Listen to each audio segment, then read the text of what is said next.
Today we will learn about appendix from sonography picture through Dr. J.D. Gupta.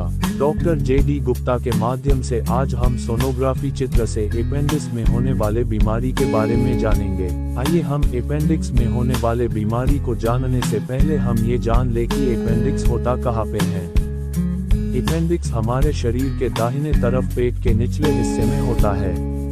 अब हम बारी बारी से चित्र के माध्यम से अपेंडिक्स में होने वाले बीमारी जानेंगे।